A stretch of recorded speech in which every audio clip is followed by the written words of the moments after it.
with that low left hand before the left hand gets up into danger zone, punching distance. Not doing it so far. Instead, Ravelo comes in and gets out with ease and scores with the right hand to the body again. Buchanan stays outside, he loses. And that's exactly what's happening here in the first 2 rounds. Again, when you're an underdog, you have to take advantage of every opportunity that's there. You have to be opportunistic. There's opportunities there. Buchanan has to see them, has to read them.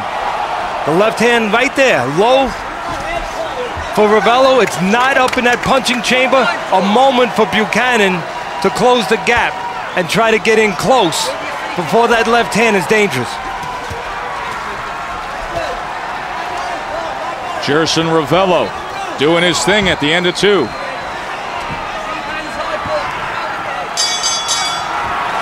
More action from Newcastle when we return.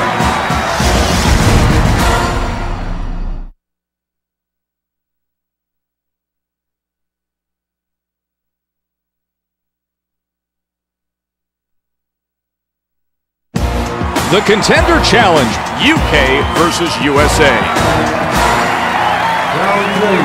Jerson Ravelo was a 2000 Olympian, and now here on the international stage as a pro, with a chance to really secure things for the American team here tonight. If he wins, they go up 3-1 in this Contender Challenge. There's the looping right hand of Ravelo. Again, he has 2 of them. The straight one, for the most part, is usually more dangerous. I don't think there's too much if about it, Joe. If Ravelo continues to fight as he is doing here, there's only one conceivable winner. Buchanan's not at the races. Right hand to the body again. Look, I know, all of us know that you have to have respect for your opponent, especially when you're stepping up like Buchanan is. But right now, you could make an argument Buchanan, and I think that McGuigan and Ray Leonard would probably agree. Buchanan giving too much respect right now to his opponent. UK team captain Barry McGuigan surely will be animated throughout the evening with the performance that he sees so far from Paul Buchanan. We will be hearing from them coming up a little later. Don't get me wrong, you have to have respect of your Buchanan. Ravelo has been in with the better fighters. He's taller, he's long, he's a little quicker, he's got that experience, he has the power in the right hand. But if you stay outside and just only respect it and not find a way to counter it, to get inside it, you're not going to win the fight.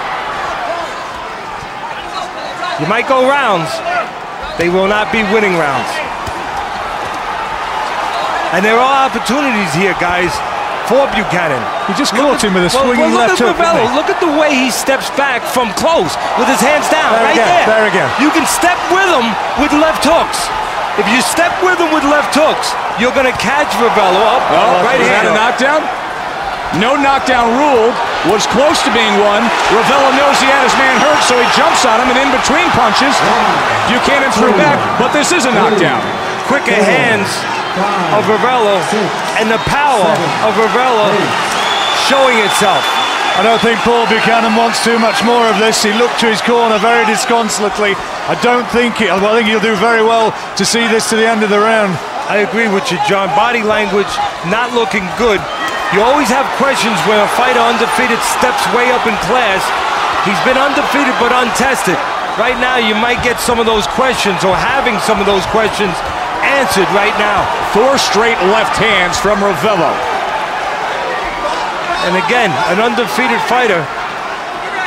Great intangible asset when you've never learned how to lose. But when it's going bad, you never know how he's going to behave when he's never had to behave that way before. Take a look at the knockdown and what led up to it. Ravelo a little wide with those punches, but the quicker hands, and that was the end of it when Ravelo put the punches together, not the beginning of it. And there's the left hook we were talking about that Buchanan had an opportunity to score with when Ravelo goes back, but Ravelo getting his way, again, starting with the right hand, quicker hands, handled that one left hook. And then I think, John, you're right. The body language did not look good of Buchanan. Yes, he got caught, but it looked like he was starting to give in a little bit there. Jerson Ravelo with a golden opportunity to clinch things for Team USA if he can score a knockout. That would be 3 straight knockouts in this contender challenge for the Americans and would put them up in the tiebreak and already secure the 3 wins. We talked about the experience difference. Ravelo has had controversy. I mean, it hasn't done well for him. He's lost twice by knockout, but he's been in those situations. And he's had a chance afterwards to think, what would I do differently? What can I do differently the next time I'm in a tough situation?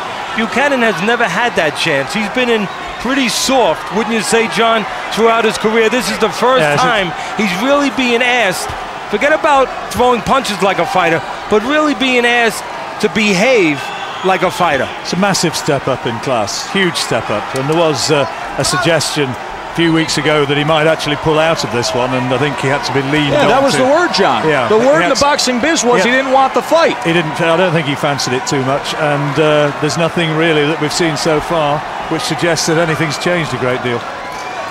We talked about the inactivity coming to his biggest, most dangerous fight, Buchanan. 1 year and 4 months inactivity, and then if you go back 5 fights, he was off 2 years. Why that inactivity, John? You know the fighter a lot better than we do. Well, he's not a fashion. He doesn't come from a fashionable stable, and he's not had the opportunities. You know, I mean, you've got to, you know how it is as well as anybody. You've got to be with the right people to stay busy, and he's not been. Ravelo very patient here in this 4th round after scoring the knockdown and almost getting into a sprinter's stance to charge out in the final 30 seconds of the 3rd round. But here patiently utilizing that jab. Bolos a moment with the right hand, as if to say it's coming at some point, but Buchanan all of a sudden presses the gas pedal in an instant. Left hand, good shot. Ravelo, though, to his credit, he rolled with that punch a little bit, took something off it, saw it coming. But there are opportunities, as we just saw, for Buchanan to creep back into this fight, but he needs to take the risk of going into that bad neighborhood. That self-belief injection. Yes, indeed, John. He has to go into that bad area, close that gap where there's danger while he's closing that gap. But once he gets in close, it can pay off for him.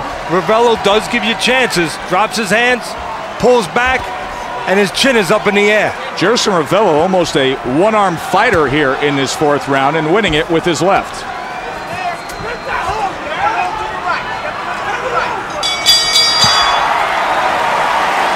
Let's check in with the team captains, former world champions Barry McGuigan and Sugar Ray Leonard. Guys, any way you see this turning around? Not really, to be honest with you. I think Jerson Ravelo is in a very comfort zone, just utilizing his left jab. And that's the important thing about left jab, Barry. Yeah. He's dictating it with the left jab. He's dominated. He's hurt Buchanan. He's taken a round off Jerson Ravelo. He's just taking a breather, but it's a huge step up in class, as John Rawlings pointed out. And I just think the gap was too much. He's been hurt, Buchanan. He's afraid to take chances. He's afraid to get close. But as he said he needs to take chances, and I don't know that he's good enough, quite honestly, to be able to bridge that gap. Paul Buchanan from right here in Newcastle. An uphill challenge against Jerson Ravelo. Round 5. Alongside John Rawling and Teddy Atlas, I'm Joe Tessitore. Round 5.